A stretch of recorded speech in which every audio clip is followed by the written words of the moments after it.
Hello everyone, ex-Walk Hill Bethelite here, and it's Tuesday, so a lot of Jehovah's Witnesses are going to be attending the Kingdom Hall, or as we should say, Jehovah's Witnesses are going to be attending the Kingdom Lounge, where they can just attend in their lounge wear, where women can wear slacks and men, you don't have to wear a tie anymore. Grow out your facial hair. You don't need a jacket. Just come to the Kingdom Hall and just lounge, Before it used to be explained to me as to why we needed to wear ties and suit jackets, and women would wear dresses, that people were supposed to show their best. Like if a person were to go and visit the president, they wouldn't come with a jacket or just a shirt with no jacket, no tie. They would dress up to visit the president. This is not me talking. This is the Jehovah Witness illustration that was given to me. So if a person would dress up for, let's say, a job interview or to meet the president, well, why wouldn't you wear even that much more so your best when you are coming to worship Jehovah? And now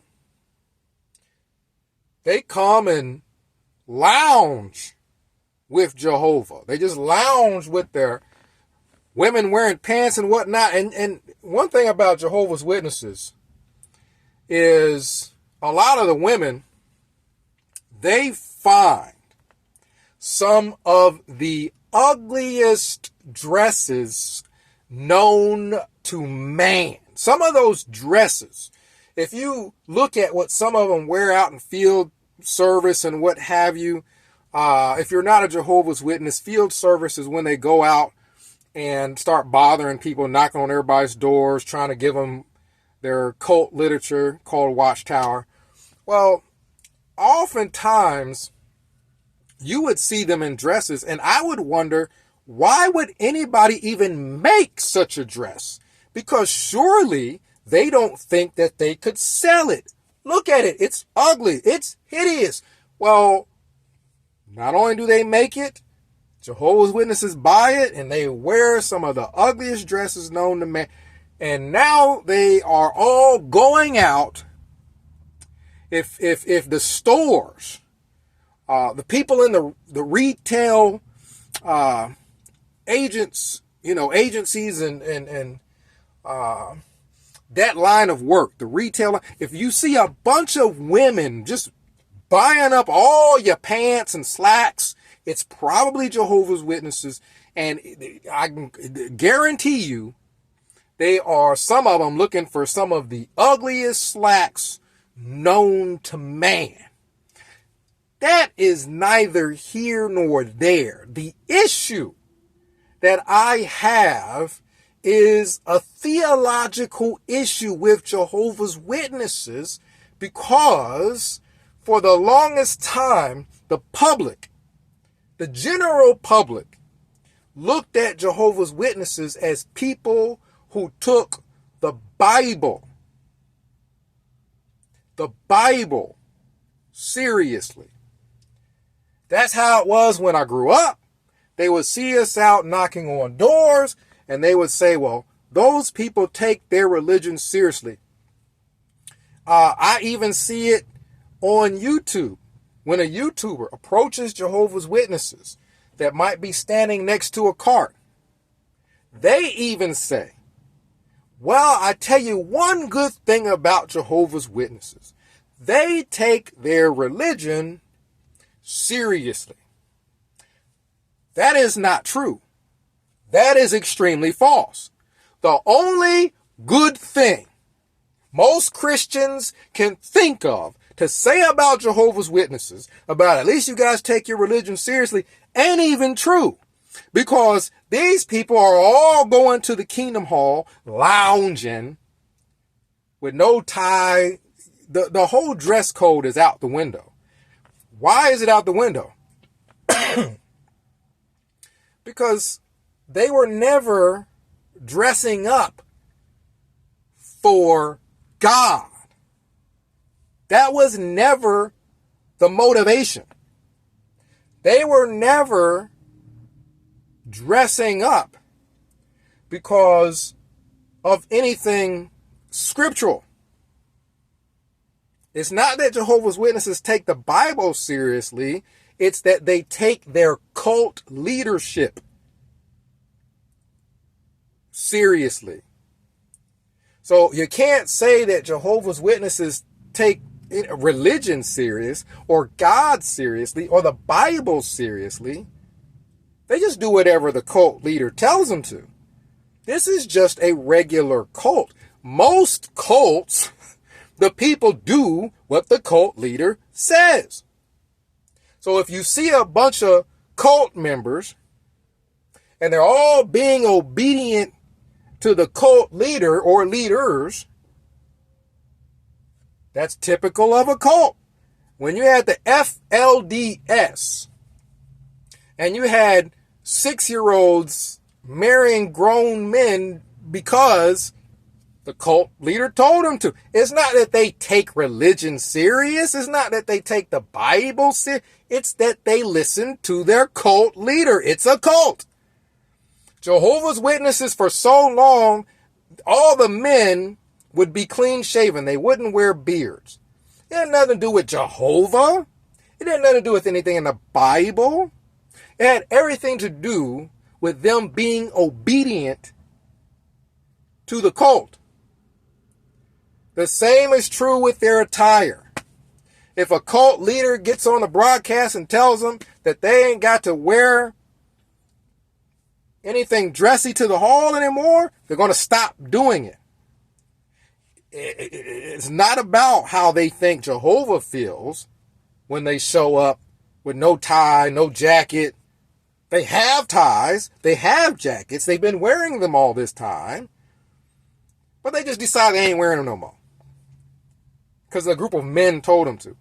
There ain't a single Jehovah Witness worried about what God thinks about that. They are just being a typical cult. They're just being obedient to men, the cult leader. Not the Bible. It's never been about the Bible for Jehovah's Witnesses.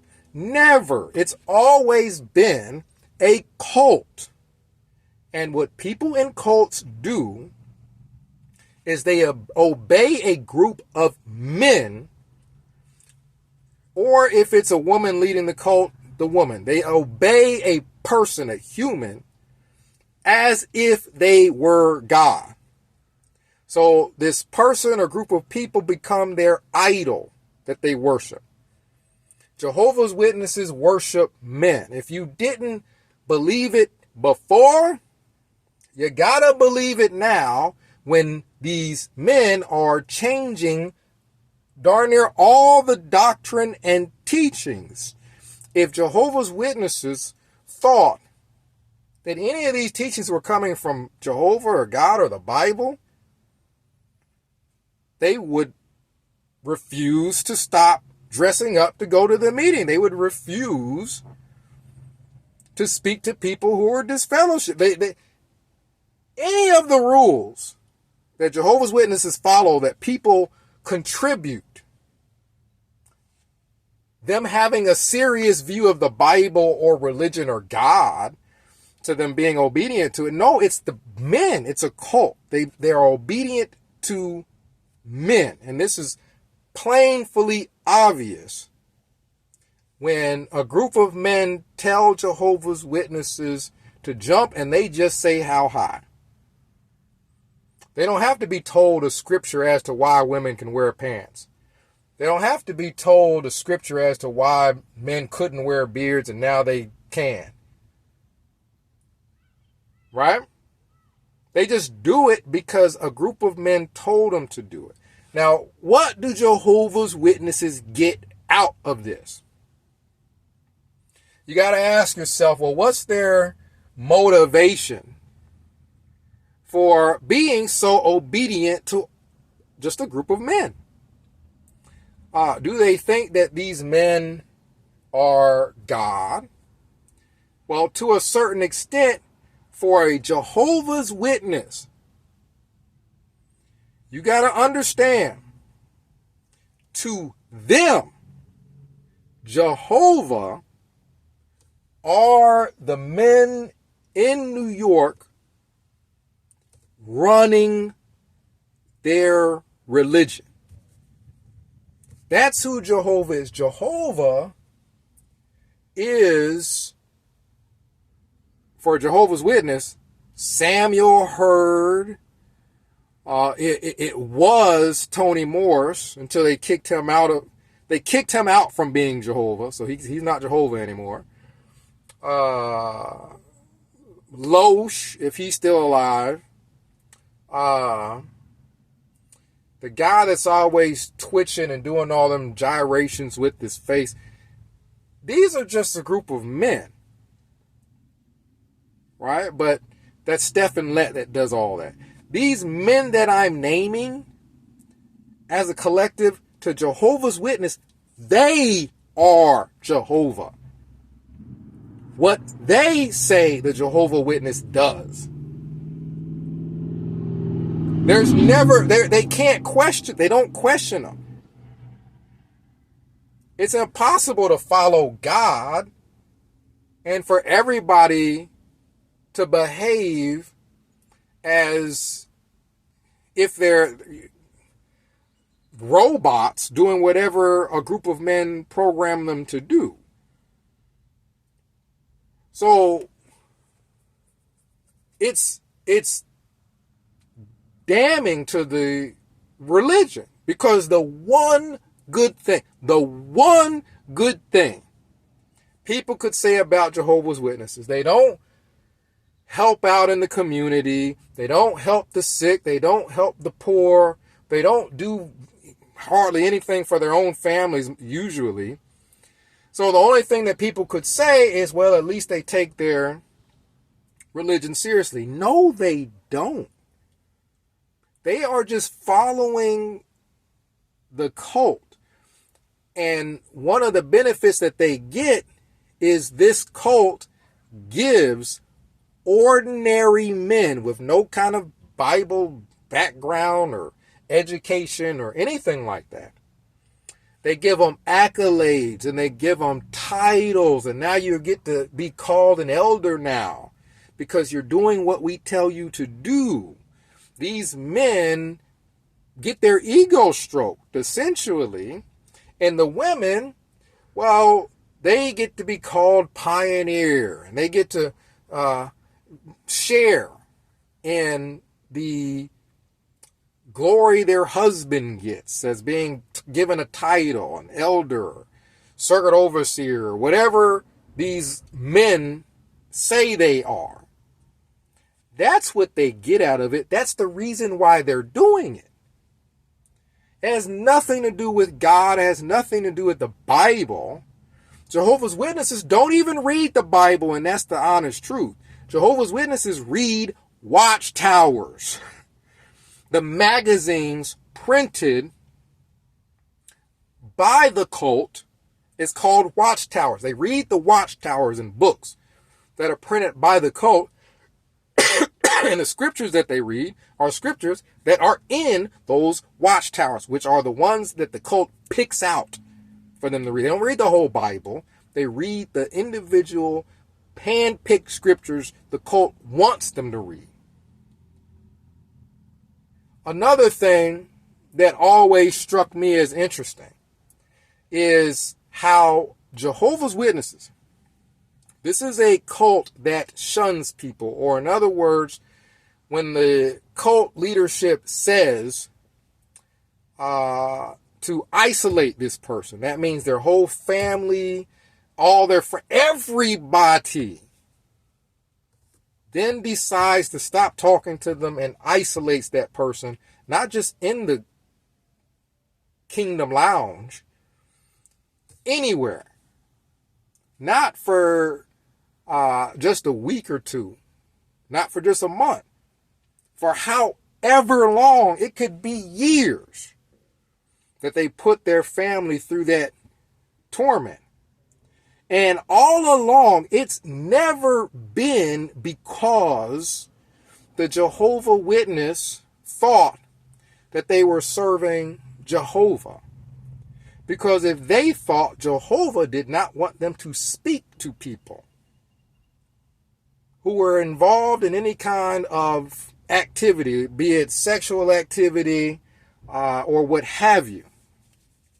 Well, there would be a problem when the cult leadership just told them, okay, now it's okay for you to go and say hello to the very people that for the last 100 years or more of this cult's existence, you were not allowed to speak to them at all.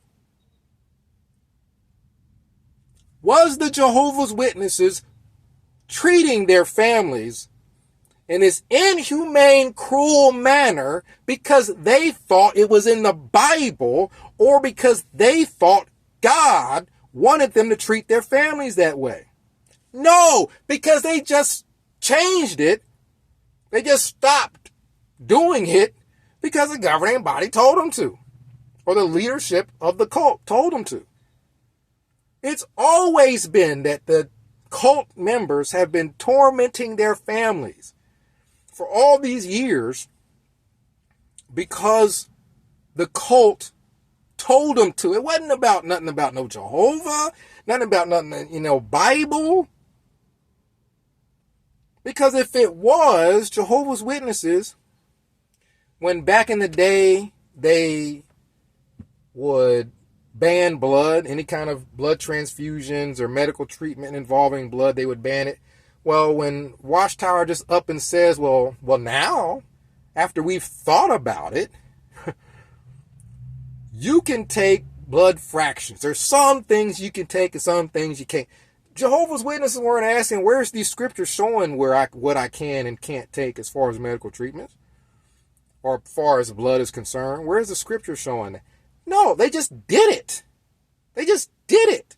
I was born and raised in this cult. They just do whatever it is the cult leaders tell them to do. They don't go research it in no Bible. These people have never been serious about God. They're serious about being in a cult where they think they can climb the ladder. Most of them will never be a governing body member or anybody important. But the cult gives them titles such as ministerial servant. They call them that. Or an elder. They call them that. If they've done what they've been told for a long period of time. And that makes them feel a part of everything. It makes them feel important. It makes them feel like they're climbing a ladder. They're not climbing a ladder. They're just being used by a group of men who are collecting, they're at the top collecting all the money, while these people torment their families and have their families die because of not taking blood and do whatever these cult leaders tell them to do. Nothing to do about the Bible. Why are they all so comfortable going up and saying hello to people who the cult deems as disfellowship now? Immediately. I've heard from people who immediately after the cult leaders made the decision, okay, now the people that we told you that you couldn't talk to at all, that you would think that, oh, they take their scripture so seriously. That's why they refuse to speak to anybody the cult says is disfellowship. Well, when the cult just decides, oh, well, now you can say hello to them because we say so. Immediately, I'm hearing from people that they're hearing from their family members now. You know what I mean? And their family members are reaching out to them, trying to get them to come back to the cult. It was immediate. It wasn't no, we need to break down these scriptures. We need to find out for sure if Jehovah is okay with this, if this is coming from Jehovah or if this is coming from man.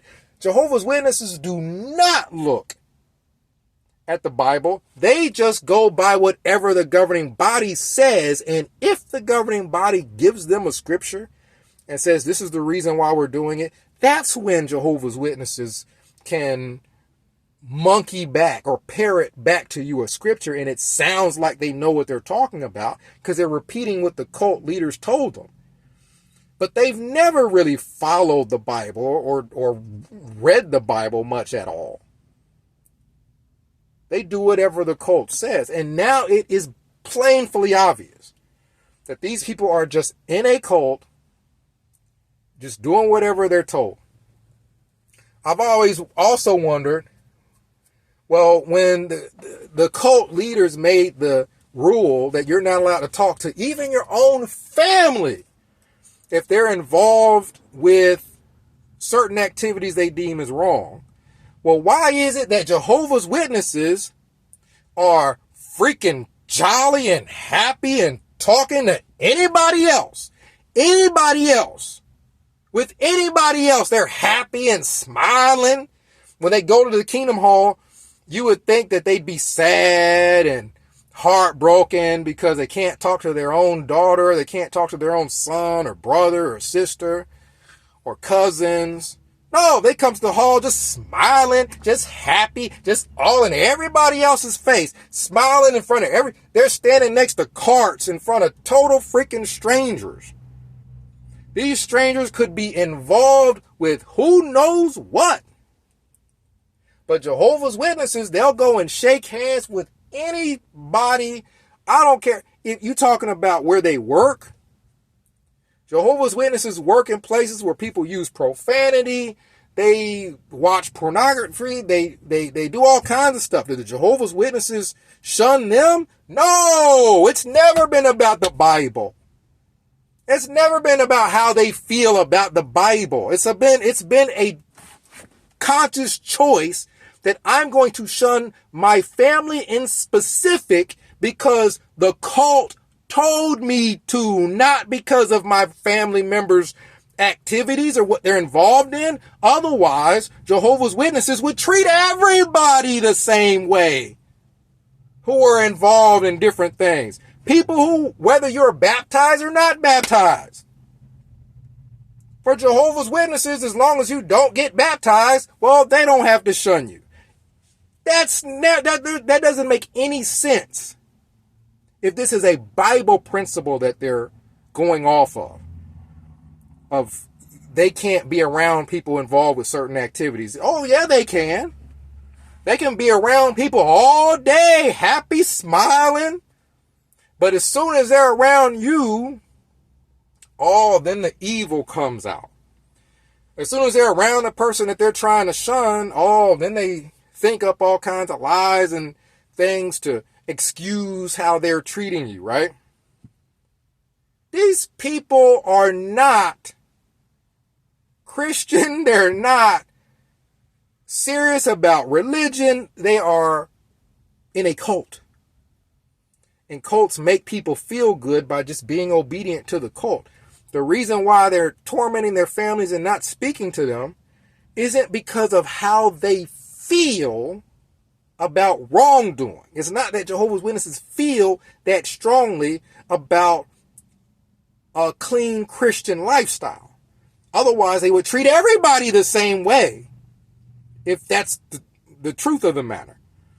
But no, if a person is not baptized, they decided they don't want to get baptized. Well, Jehovah's Witnesses just keep on talking to them. They could be getting drunk. They could be using drugs. They could be cheating on their spouse. They could be all kinds of different things. But Jehovah's Witness will speak to them. So it's not about how they feel about wrongdoing. It's never been that. It's always been about, well, the governing body says, or the cult says, I can't speak to you, so I'm just not going to. Nothing to do with the wrongdoing.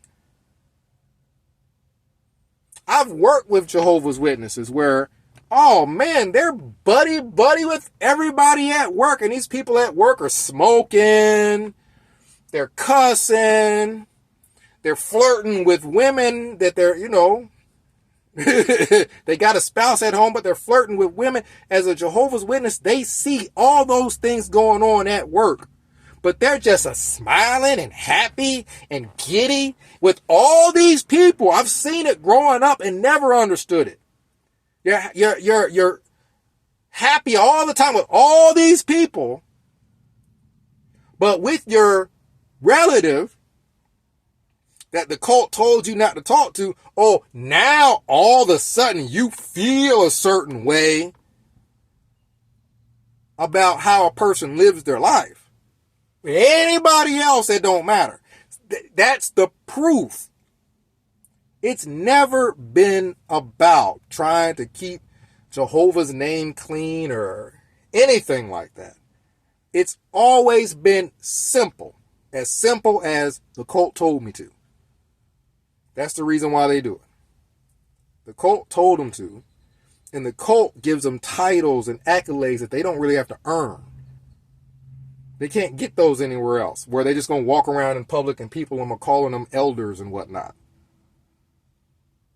So as long as they get titles and get called an elder, a ministerial servant, a pioneer, and they have this little social circle where they feel important in this social circle, as small as it is, they're going to value that little social circle that don't care much for them, because they'd shun them just as fast as anybody else if the cult told them to. But they value that over their own blood relatives. And it's stupid. It's stupid, because when these people get older and when these people need somebody or need something, they freaking shun their family. So it's up to that family member if they want to help out the Jehovah's Witness that been shunning them all this time or not. But they're not getting it from all these people, their little social circle. But that is damning for the cult. It's, to a certain extent, a good thing for some people that they can hear from their relatives. Their relatives might speak to them now because the cult told them that it's okay to.